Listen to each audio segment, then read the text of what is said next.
Hey guys, in this video I want to talk about some of the gear we bought in 2023 that is going to make and has been making a difference in our company going into 2024. Just pieces of gear that I actually am using day to day, things that have actually made things easier or enhanced some of the stuff that we have been working on.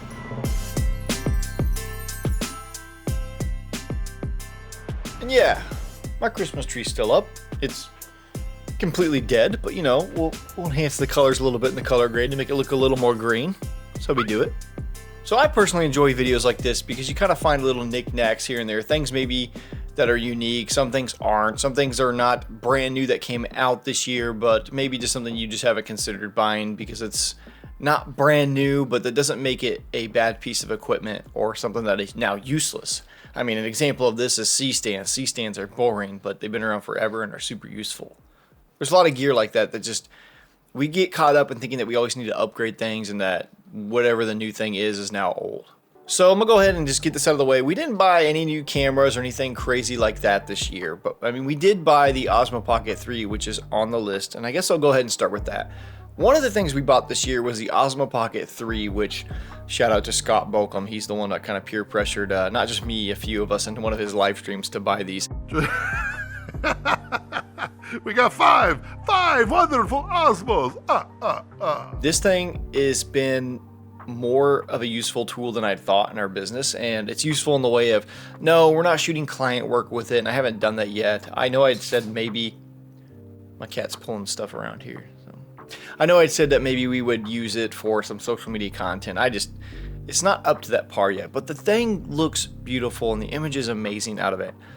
And what I've been using it for is a lot of behind the scenes content. It really just makes it easy to grab some stuff to post along the way for us and the client, and to have it quickly sent to your phone real quick. I mean, just to be able to pull something out, grab some cool slow-mo shots of maybe the set or something like that, and be able to get it transferred to your phone and upload it even on set if you got someone there doing that. It's been really nice to have, and I don't regret buying it at all, and we've been using it way more than we thought we would. Now I'm going to jump into some of the, maybe not the fun things, but some things that have really made a difference in our business. And one of the first things I bought, I actually think I bought this in 2022, because I know I pre-ordered it, but I didn't use it until 2023, which was the Tilta handle harness. I forget what it's called. I'm looking right at it. It's the Tilta handle harness support system for the RS2, RS3 to support it. It's not a gimbal. It's not a how do I word this? It doesn't stabilize the footage. It's more actually for support for you. If you got a long day on a gimbal, say you're shooting, well, I think a good example, I don't do weddings no more, but a good example would be like a wedding ceremony where you can just kind of pop that thing in and hold it straight up on your waist, and it takes the weight off your arms and your upper back and puts it all on your waist, just like an easy rig would do. Now, where it came in handy for me is we were doing this walk and talk interview, but I knew it was going to be a long day, and instead of having to set the gimbal down, pick it up, set it down, pick it up, throughout the day, I could just pop it in a little lock there and just hold it there all day, and it really, really came in handy. I was so thankful that I brought it that day. I was hesitant on bringing it, but it definitely made a difference in my back, and I was way more comfortable throughout the day shooting. And also, there's some shots where we were kind of arcing left and right, and it made that a lot easier to do. The only thing is, and this is something I'm nitpicky about, it did scuff and scratch the where the handle part slides into the little holster. It kind of scratched it up a little bit, but I mean, these are just tools for the job. So next thing I bought was, well, actually I'm gonna go ahead and categorize both of these things here. I bought the Tilta Nano 2 wireless follow focus, and I also bought the small rig manual follow focus. And I bought both of them for two different reasons. Obviously, if I need a wireless follow focus, if I have a wireless focus puller, I use the Nano 2 and it works great. And I'm gonna probably do another video later on entirely about that. I love that thing, it's really cool. The screen is super nice. But I bought the small rig manual focus because a lot of the time I like to use manual lenses. The follow focus I was using was the older Tilta one, and it's nice, it works, but I was seeing a lot of people talk about the small rig one, so I bought it, gave it a try, and absolutely fell in love with it. It is definitely a level up from any of the cheaper follow focuses I used. It is, I mean, It's expensive compared to the cheaper ones, but it's still affordable. Look, when you're looking at other professional brand follow focuses, and it works really well. And I personally like the little wood accent to it, but it does a lot of things. I'm not going to get into it here, but one piece of equipment that definitely made my life a lot easier, my focus pulling a lot better. Now, this next thing I was going to save for last, but this is hands down my favorite piece of equipment I've probably ever purchased since I bought. I mean, camera is always fun to buy, but I always wanted one of these, and the only regret I have is that I didn't buy it sooner, and that is the Koo Junior Stand. What this allows you to do is be able to boom lights. You could put cameras on it. You could probably get a heavy camera rig on it. I have yet to use it for that, but you can boom lights and get all kinds of setups with this. But what it's been useful for me is these wide shots like this, where I've been able to just boom a light far out and still keep the stand out of the frame. And it just really opens up a new world of creativity on where you can put lights and how you can hang them and how you can mount them and how you can shoot lights through. And also, I think it goes like 14 foot up in the air if you were just to put something straight up. So if I needed to get a light on a second floor outdoors, or I need a light to just really come down from high above, it can definitely do that. But I love using it, and one thing I do recommend with it is the casters, the wheels, because once you get this thing up, I do also recommend bringing a second person if you're planning on using this. Have 2 people on the shoot, because it does get heavy and it's hard to move around. I mean, once you have it up and boomed out, you really don't want to be moving it without the wheels, because you're going to have to bring it back. It's a whole ordeal to move around. So with the casters, it makes it a way easier deal, and in my opinion, makes it safer, because you don't have to be going up and down with it. But like I said, I recommend 2 people. I have put it up on my own. It's just kind of a pain. Also, I recommend getting some gloves, some grip gloves. I actually bought some from Orange Tangerine, Bright Tangerine. I don't know, one of them, something like that. There's some nice grip gloves, and I take them every time I have that stand, because it does get slick, and especially when you have weight on it, you're trying to lift it up. Awesome. It's one of my favorite things. I love using it. It's made a huge difference in the way I shoot a lot of stuff. So if you know me or been around the channel, you know I prefer manual lenses over autofocus lenses. I prefer cine glass over photo glass for a lot of reasons, but as my business matures and I start looking at some jobs as more as a job, because it's hard for some, that's a whole nother video I can get into. You can't pour everything into every job, or it just doesn't make sense. So I've actually invested in some photo glass, and I've been renting G Master lenses for my FX6 here. And if you're wondering, I am shooting on a Sirui 24mm anamorphic lens, which is something I've really gotten into, and I'm going to do a whole video on anamorphic soon. But I bought the 50mm f1.2, which I fell in love with, and Caitlin, if you don't know, runs a lot of the photography side of our business, fell in love with it as well. I was going to sell it, but it looks like we're going to end up keeping it, and I'm probably going to invest in a few more G Master lenses along the way. Some jobs I prefer to have the sharp quality, the fast, trustworthy autofocus of the G Master lenses. It's just more efficient, where adding the manual lenses, it's hard to battle the business owner in me and trying to make sense with business and how we should operate. And then there's the artist in me that wants to do, I want to take things to another level all the time, which we still try to do, but I always got to find that balance. That's a whole nother video I can do talking about that. So anyways, the 15mm G Master f1.4, I was trying to decide between the 1.2 and the 1.4. I wanted the 1.2, but looking at the side-by-side differences, I decided to save the money, because like I said, originally, I wasn't planning on keeping this lens, but it looks like it's sticking around, and I've actually come to like it myself. But that's made a huge difference in just being able to pop up a nice shallow lens that just looks good. It's honestly hard to make that lens look bad. G Master glass is on a whole nother level, and if you haven't tried it yourself, I've shot on Sigma. Sigma's great. I love Sigma. I still shoot on my Sigma 24-70. It's one of my main lenses, but G Master glass is definitely something else, and you can see a difference. I mean, I can. I did make some investments on the audio side, and I'm not going to go into too detail on some of these, but I bought the MK50, which is right in front of me here. It's actually below. What do you call it? Under booming from below on this shot here. And I actually don't know how it sounds. I should have checked it here. I usually run this into my Zoom F6. I don't always run right into my FX6, which I'm doing for the first time with this. So if you're seeing this video or hearing it, then that means it worked. I don't know if I set my levels properly or not. But anyways, this microphone has made a huge difference and is just an amazing tool in my arsenal. I have the MKH416, and this is MK, I think it's MKH50 or MK50. I always forget. 2 different microphones, 2 different jobs.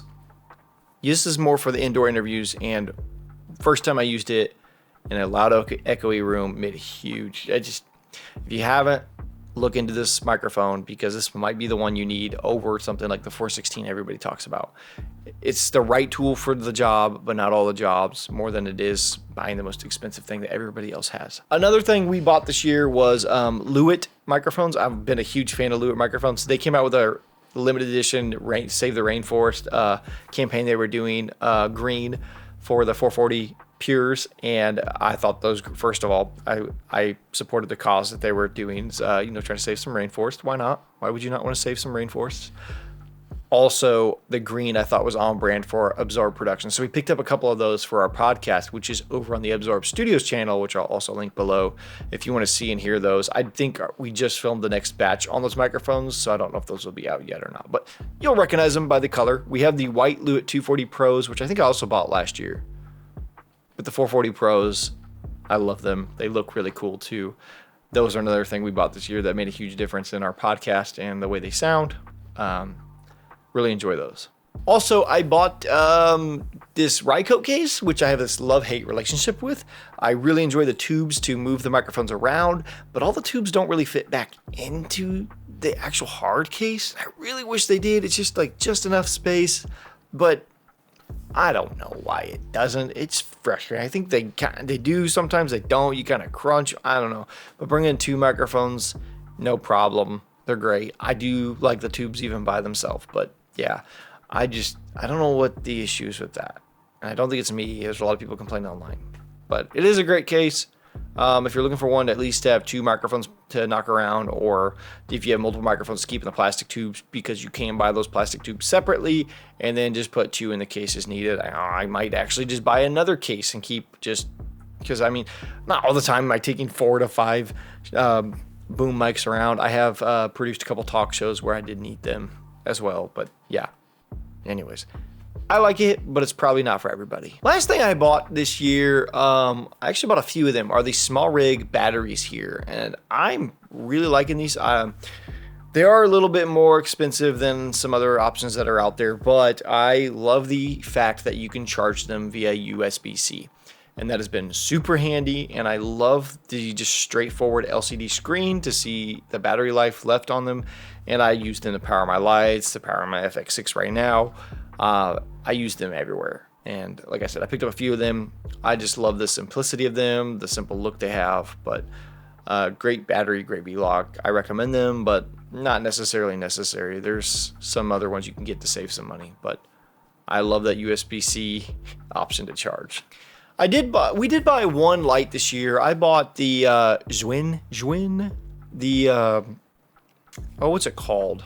We bought the Zwin Mullis G60, the 60 watt pocket light. Pricey for, when you compare it to you get an Amaran, I say pricey, it's definitely affordable. The Amarans are a little bit cheaper, more affordable, but the Amarans, if you think those are small, this is a whole nother level of just size. It's tiny. Why I like that is, one, if you're packing up, I think it's really cool just to have something like that size. You could put 3 of those in a bag. It's so awesome to have. But they also can run off USB-C, which is really cool. But what I liked about them in real specific cases, in my office when we shoot our podcast, actually, I was able to raise my C-stand up closer to the ceiling to get the light higher, because the light is smaller and I could get closer to the actual ceiling with it. So, but the size is awesome. It does have an app that I haven't used a lot of, but I wish Amaran made something, because I love Aperture's app. Sidus Link. Sidus Link is just an amazing app, and it's almost unbeatable. So I just wish it kind of worked with that. I love the size, the form factor, and the light itself. It's also bicolor, so that's cool too. So that's all really worth mentioning that we bought this year that I think is kind of exciting, or at least fun tools, or exciting to me at least, that made a difference that I'm using almost every day on every shoot that we have, or most shoots. But there are some things that we bought throughout the year that I don't know if they're worth talking about. I'll link them below if you're curious to know what they are. So I do want to thank you guys for watching. If you're watching this far to the end of the video, I want to talk about some of the things coming to this channel in the future. I know if you watched my Osmo Pocket video, I got a lot of people asking for the interview setup and some of the other videos I talked about doing with the Osmo Pocket. Those are coming. I'm still working on those. And there is a lot of exciting things for the future of this channel, and more film related techniques and stuff we're going to be talking about, and more people I'm going to be having on, people I've worked with. We're going to be doing things like short films and really break down how we made some certain things, more passion projects, more things I want to create that isn't so much on the business side. I will be doing a lot of the business side. I'm very passionate about the business and video production business and the industry as a whole. As a freelancer, as an entrepreneur running a production business, we actually run a marketing agency, so video production is one arm of that. That's what I talk about here, but I will talk a lot about that stuff too. Like I said, I am passionate about it, but there's also a lot of projects I've been wanting to do and some of my friends have been wanting to do. We're trying to pull together and do these things and pull them off. So if you've stuck around to the end of this video, I really appreciate you guys. And if you want to see content like that, let me know. Leave a comment below. Let me know by liking this video if you made it this far, and comment comment a random vegetable, just so I know you watched to the end. Like, what's your favorite vegetable? Just see if we can start a thread of people naming their vegetables for no reason. But anyways, if you guys want to see content like that, or have any questions even about the business side of video production, or just the passion side of it, of short films and content like that, literally anything, comment below and I'll respond as soon as I can. Well, thank you again for watching this far. I'll see you guys in the next one.